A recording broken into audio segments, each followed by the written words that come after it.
I had a chance to talk to you about the environment last time. I had a chance to share with you my strong feelings about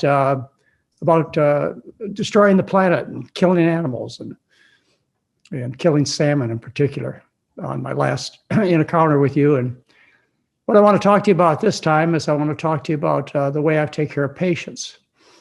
I've made a series of lectures, and they can be found on our channel, which is the McDougall channel.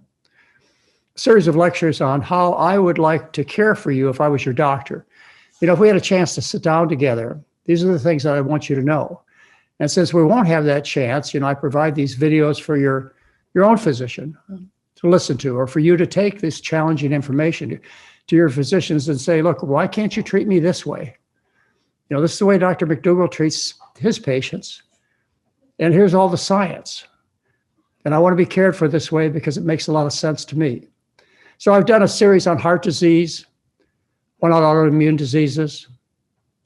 I've done diabetes, breast cancer, and obesity, probably a few others too. So the one I'd like to present for you today is diabetes because it's so common.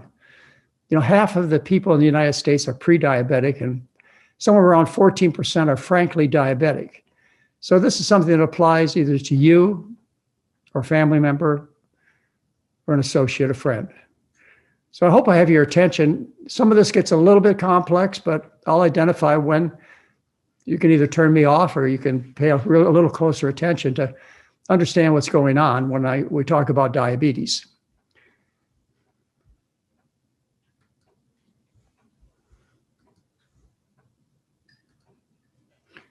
Okay. All looks clear for you folks?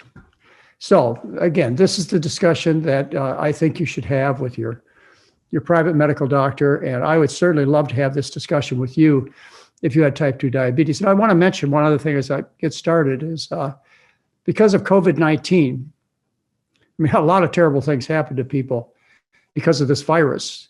But some really positive things happened to us is we had to close our resort program in Santa Rosa, California. But, you know, as one door closes, another one opens, and we started a telemedicine program, a telehealth program about almost 2 years ago. The results have been far, far better than we not only expected, but far better than the program I used to run at St. Helena Hospital for 16 years, and the program that I ran at the resort for 18 years. We're getting better results. People are happier. The staff is happier. The cost has been reduced by about 2/3. Yeah, instead of costing you as much as $10,000 to come out to the resort, which includes your travel, it's down to around $3,000 to spend 12 days with us in a very personal interaction. You get medical care, you get help getting off your medications when appropriate, which it almost always is. In fact, our results published show that we are able to reduce or stop nearly 90% of the medications that people are taking, particularly diabetic and blood pressure medications. You need physician's supervision, or at least a healthcare provider who really knows what's going on.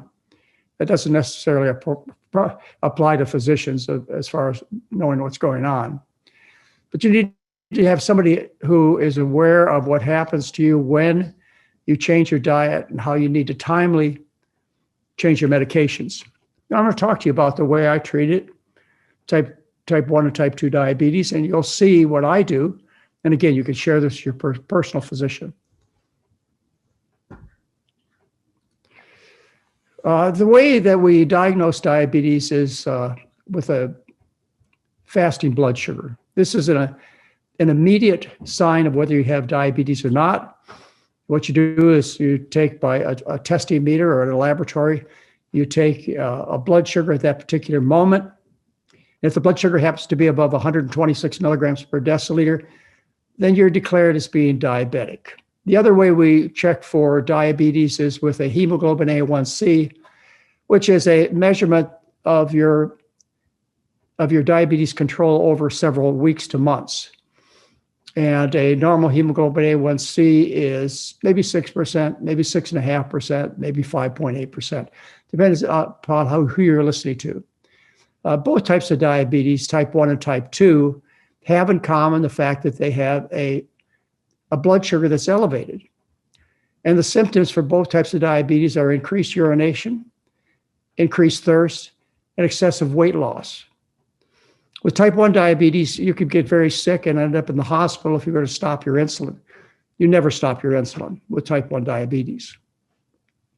Long term, what happens is people have damage to all of their tissues. The whole body falls apart when you have diabetes because you've developed a metabolic handicap,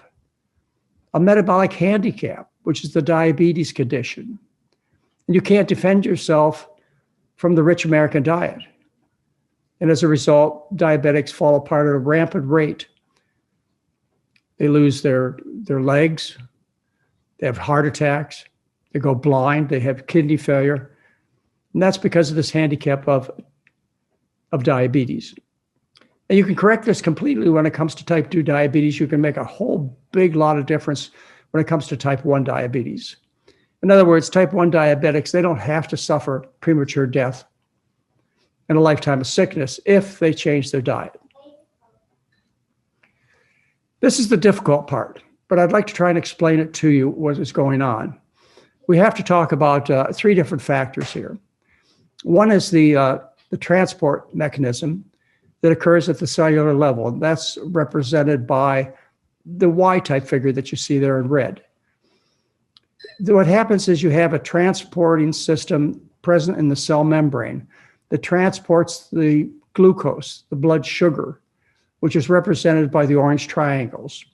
But to get this transport system to work, you have to open it up with a key, and that key is insulin.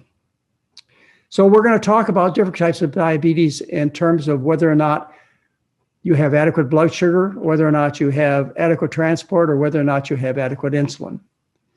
When it comes to normal, everything works. Your transport system works just fine. The sugar is able to get inside your cells out of the bloodstream, and you have plenty of insulin around to allow this to happen. We're going to be talking about type 1 and type 2 diabetes and something called type 1.5 diabetes, which has a different type of alignment when it comes to these 3 factors. But just start with now understanding that you have this active transport, which is only allowed to be active if you have insulin. And then what happens is the sugar goes from the bloodstream into the cells where it performs its activity, gives you energy, which it's supposed to do. Let's talk about type 1 diabetes to begin. In type 1 diabetics, what you have is you have an active transport system. You've got plenty of sugar in your bloodstream. You just don't have the keys to open up the transport system. In other words, you're insulin deficient when it comes to type 1 diabetes. So the sugar does not get into the cells. Essentially what happens is you starve at a cellular level. And you notice a really high blood sugar in your bloodstream and throughout your whole body. And that's type 1 diabetes. Type 1 diabetes is due to an autoimmune condition. It's where the body attacks the pancreas. The pancreas is an important organ, and it has cells in it that produce insulin. They're called beta cells. And the normal pancreas has lots and lots of beta cells. In the abnormal pancreas, like with type 1 diabetes, the beta cells have been destroyed. What destroys the beta cells is something called molecular mimicry. It's where the body, through an autoimmune condition, has a reaction, as it should, to a foreign protein. And we're going to talk about that foreign protein being animal foods, particularly cow's milk. The body makes antibodies to cow's milk, but these antibodies aren't just specific to the cow's milk. They also find similar structures on your beta cells of your pancreas. And this was determined back in 1992. In fact, since then, there should be no argument about what causes type 1 diabetes. Investigators, they found 17 amino acids present in the beta casein portion of the milk. 17 amino acids, which were represented on the surface of the beta cells of the pancreas. Same structure, same identical.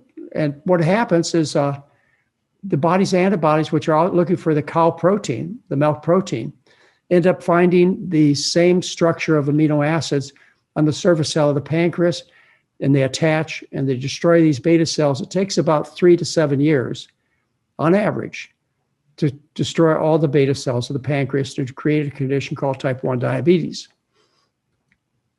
So how do you treat type 1 diabetes?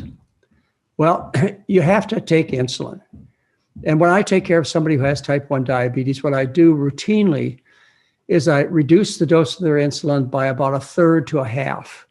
Because what happens when you change your diet to a high carbohydrate diet is the insulin becomes more effective, it becomes more powerful.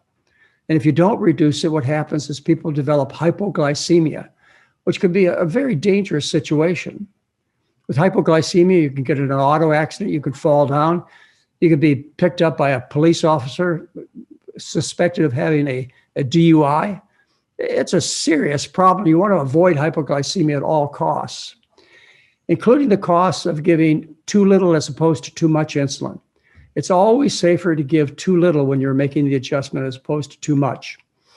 Now, I take care of my type 1 diabetics by giving them insulin shots.